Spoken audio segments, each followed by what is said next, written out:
किंचित् व्यावहारिकद्रव्यं समर्पयामि हिरण्यगर्भः समवर्तनाग्रे भूतस्य दाक्षिणां समर्पयामि मङ्गलनीराजनदीपं मारोहितं सेज्जातवेदो कामश्वं पुरुषं जगतो विप्रदग्नागय श्रिया परिपालया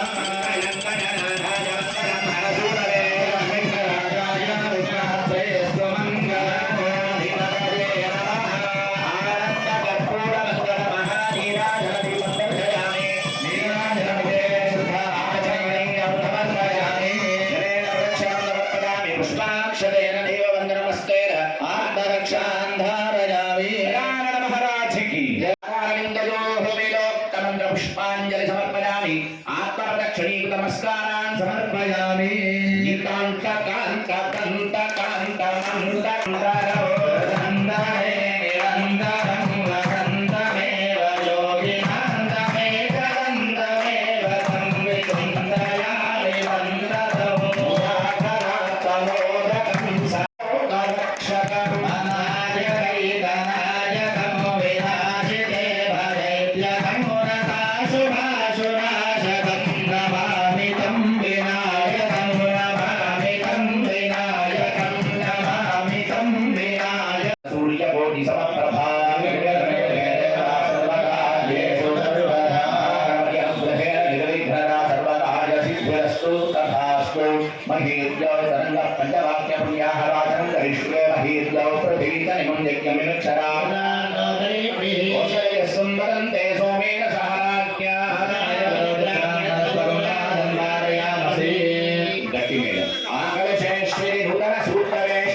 समोर्जगोषदक्रधो कविषे तत्पादामि ब्रह्मण वन्दमानस्तरागास्तेर्जमानो हरिर्थे वानवरणे अभोजरगं समानाय प्रमोदे कुम्भे वरुणं शान्तं सायुधं समाहनं सहस्रावरणपूजनं धशक्ति पत्नी पुत्रपरिवार समेत अस्मिन् भूगे भरे वरुणमावाहयामि स्थापयामि अपां पतये वरुणाय नमः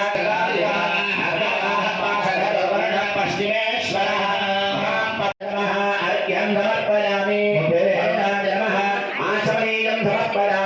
वरुणाय नमः पूजयामि माल्यादेवी सुगन्धि निमालत्यादीनि मय प्रभो पूजार्थं पुष्पाणि परिगृह्यताम् पतये नमः वरुणाय नमः पश्चिमेशाय नमः वक्रवाहनाय नमः शुद्धजलाधिपतये नमः यथाऋतुकालोद्भवानां विविध परिमलपुष्पाणि समर्पयामि धूपाग्रापयामि धूर्वनिदं धूर्वमिदं वदं धूर्वास्मन् देवानामसि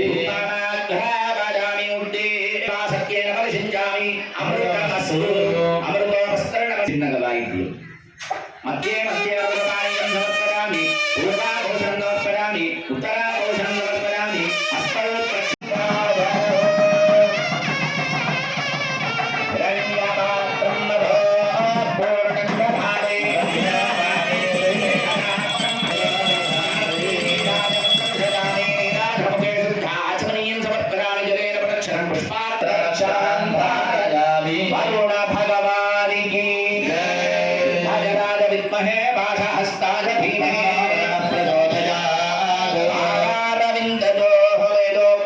पुष्पांजलि समर्पयामि आत्मप्रदक्षिणीकृत नमस्कारान् सूर्यो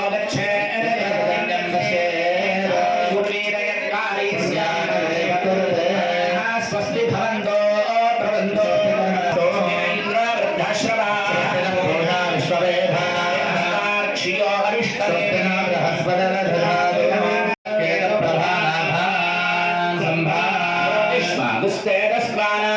स्तवन्नविगमन्वार्तिं भवन्तो प्रबन्धो ध्यतां कर्मध्यतां यास्महव्ययं नमसो असत्यामेवं मित्रदेहागमसत्रेण सवनानि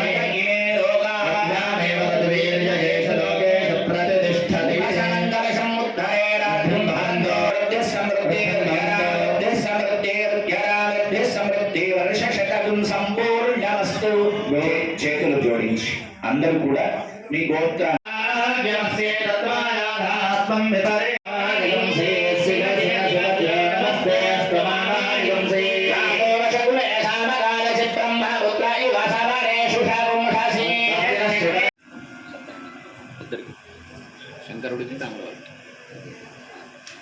వివాహకారమేత్యపాదౌ ప్రక్షాళ్య ఉభాభ్యాం పాద్యం నమోస్వనందాల సందాశ్రమ స్వీకార యోగ్యతా సిద్ధ్యర్థం రక్షాబంధనం కరిష్యే విశ్వేత్సాదేయితే విధివతు బంధనం కరిష్యే గట్టిమేళం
సంపన్నాన్ కార్యకుశలాన్ వరాన్ అన్నజానీతి ప్రేషయిత్వా మదర్థం కన్యాం వృణీమహే తాన్ ప్రసుప్నంతే ద్రాభ్యామభిమంత్రియా ప్రసుప్నంతాధియసానస్య సక్షిణి మరేభిర్వరాగుం అభిషు ప్రసీదదారవింద్రౌపజంజోషదే యత్సౌమ్యస్యాంతసో బుభోధరే అనుక్షణాలుగమః సందుంగాస్వద్యగం సుజమస్తు దేవా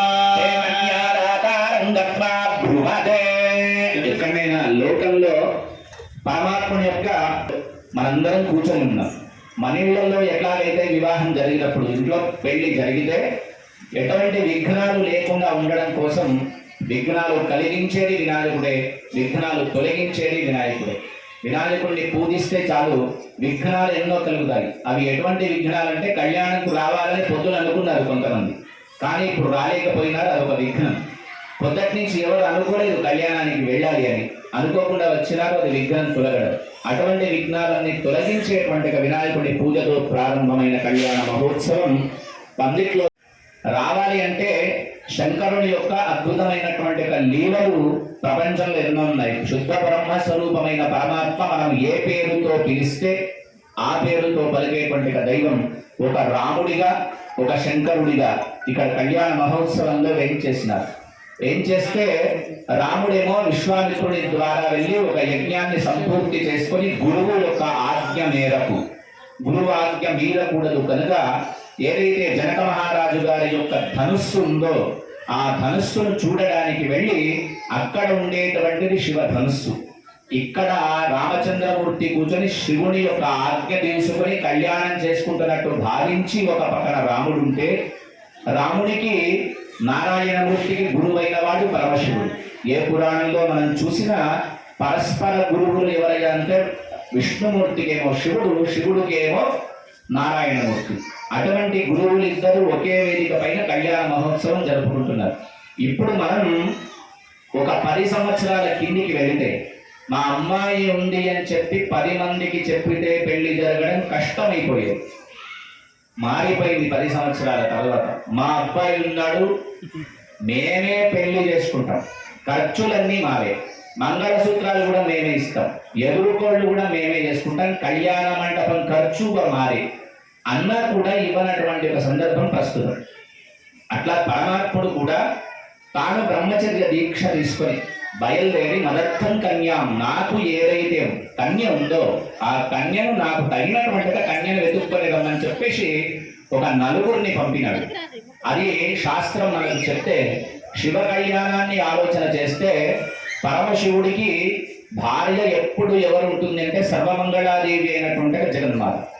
ఆ జగన్మాత దక్ష ప్రజాపతి కుమార్తెగా జన్మించి వివాహాన్ని చేసుకొని యజ్ఞంలో భస్మమైపోయి ఆమె యొక్క భస్మమైపోయినటువంటి ఒక ధూళిని పైన వేసుకొని ఉన్మత్తము చెంది పరమశివుడు అన్ని స్థలాలు వెతుకుతూ తపస్సు చేసుకుంటే హిమగిరి పర్వతం లాంటి ఒక పెద్ద పర్వతం కనిపించింది. దేవతలు ఎక్కడ తపస్సు చేసినా పవిత్రమైన స్థలం లోకంలో ఏదైనా ఉంది అంటే కేవలం ఒక హిమవత్ అవతారాన్ని సమాప్తి చేయాలి. చేస్తే తప్ప మళ్ళీ జన్మ అనేది ఉండదు. అసలు వాళ్ళకు పాలు పితుకుతూ ఉంటే పాలపైన ఉండేటువంటి ఒక నురుగు ఎంత తెలుపు అంత తెలుపు శివుడు. అటువంటి శివుణ్ణి సంబంధం ఉన్న వాళ్ళు కనుక అడిగింది పార్వతీదేవి, నన్ను చూస్తే నీ తపస్సు భంగం కలుగుతుందని అంటున్నావా అంటే, లేదమ్మా, ఏం చేసినా సరే నా తపస్సు భంగం కలిగించే వాళ్ళు లోకంలో ఎవరు? అమృతం